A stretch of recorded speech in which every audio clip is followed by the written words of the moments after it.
All right, everybody, welcome to the end of another week. It's actually been several weeks since we met at the table here, but that's okay. We're back, and every 2 weeks we're going to have a new show, so that's something to look forward to.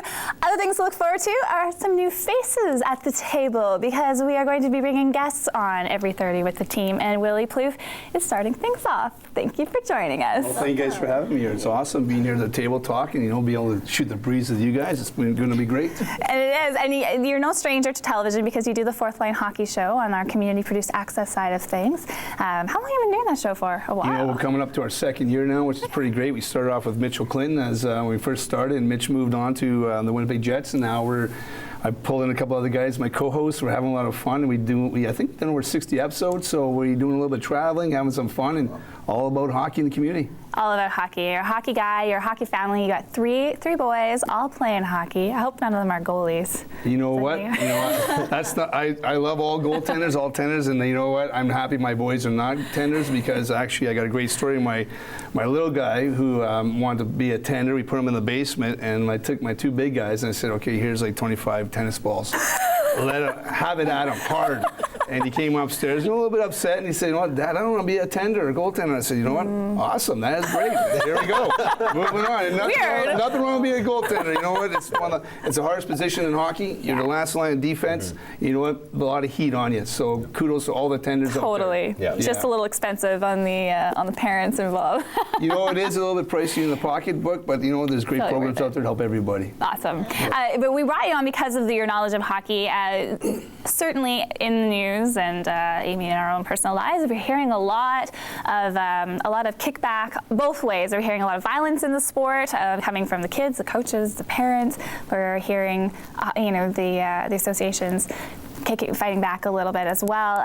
The most recent, you were just talking about the First Nations chief who has stood up and suspended a coach and a 12-year-old player.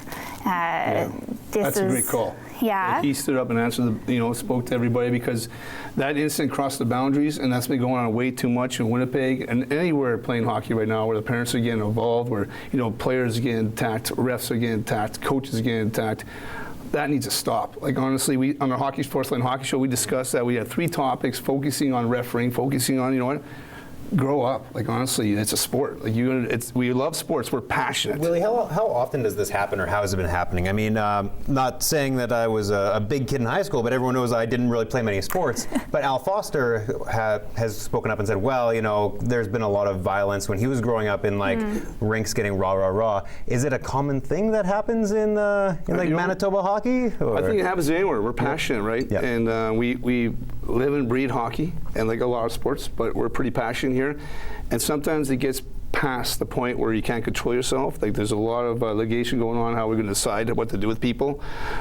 Individuals getting out of control, and it's been going on forever. We just never heard about it. Social media wasn't as big as when we were playing junior hockey or growing up. Yeah. There was brawls in Dolphins. Your brother's been in some big brawls. I played hockey against him. There's been some. Well,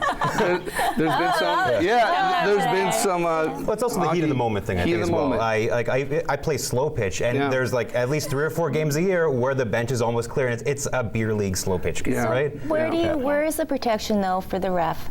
I mean, really, the whole crux of it is the referee. There's referees at any kind of sporting event, and it's scary. I mean, most of these refs are young too, and I don't know, how do we just get the temper out and make it a safe place for just the refs? It's a passion. It's a crime of passion, as you said, right? And we didn't have the videos up online before. We are seeing this all now in other sports. I mean, as a parent, as somebody who's been in things on the ice but not in the hockey realm of things, I mean, parents are going to get upset.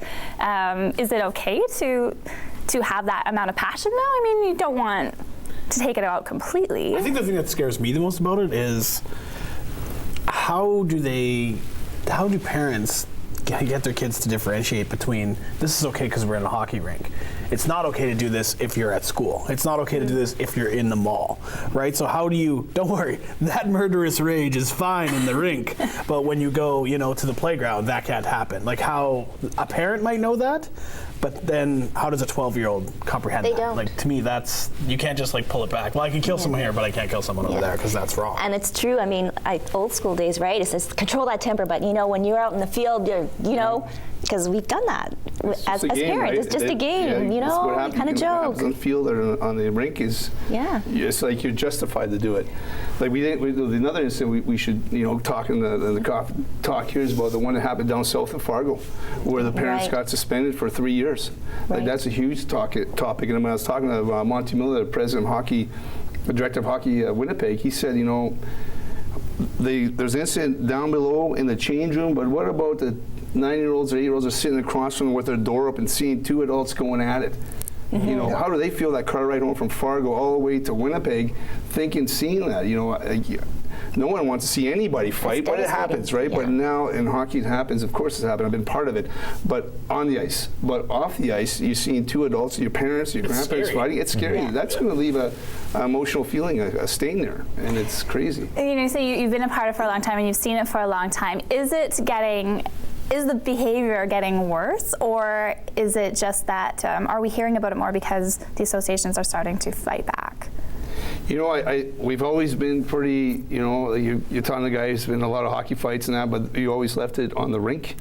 And when we went out off the rink, it was over. It was never, and you always had some parents getting excited and something happening, but I think the level now is that it's okay to you and I to go at it outside the rink. People are believing, because I think there's so much viewing of, you got the UFC, you got other things going on, that it's okay to fight outside, which it's not. It's crazy to have situations like that, and I think it's getting more escalated because we're becoming more acceptable to the scrapping, the violence, and what's going on in the sport. It's happening big time, and we don't want to lose the sport. We don't want to, like some countries or areas have decided parents can't come in the rink. You drop your player off, they go play, you don't go in the rink. We don't want to see that ever. Are you kidding me? We love watching our kids play hockey. That's part of the whole gig.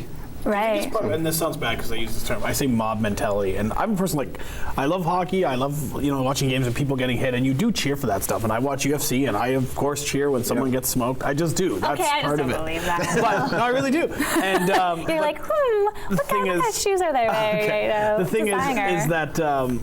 As you feel like when that's happening, people are cheering for the legal hit, but then are parents getting into the fact that, are they excited that a coach grabs a referee, right? Like, what's the crowd reaction to that? Is everyone, the one where the referee looked like the referee had pushed the kid, and then everyone in the crowd was going crazy. It's just yelling and screaming. They don't know what they're saying, and I think sometimes everyone just gets caught up in the moment, and then it just ends up being, everything escalates, and then they realize, whoa, that was scary. If that's happening, you better get yourself checked out. Yeah, exactly. If you're watching a parent or someone grab a ref or anybody, and you think that's acceptable, there's some anger management courses out there for you to check some out, because that's not part of the sport, and that never has been a part of the sport or any of the sports where you can get away with grabbing the referee or grabbing another coach or coaches getting involved.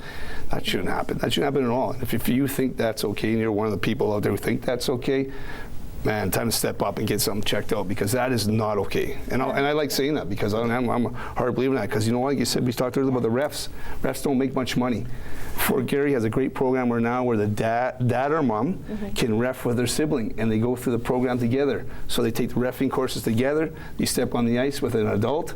So that's kind of helping out, because they are young kids, and they're afraid, they're intimidated. You have coaches that will talk your ear off and intimidate that ref to get the right call. That's not right either. Yeah. So there's some things are happening to help out the refs, but we need more protection and more. It's got the ball has started to, it's rolling in that direction. And I know somebody is just an outsider, right? My kids aren't involved in hockey, but seeing the reactions to that and those positive reactions and trying to build programming and education around it, it seems like a great way to handle it. And I think that the point about the social media and prolonging that, not just the mob mentality in that moment, but then, continuing it on and passing it on and involving more people. I think that's a really good point. And we're going to take a quick break and talk a little bit about social media and how it can escalate certain issues just in a couple of minutes here.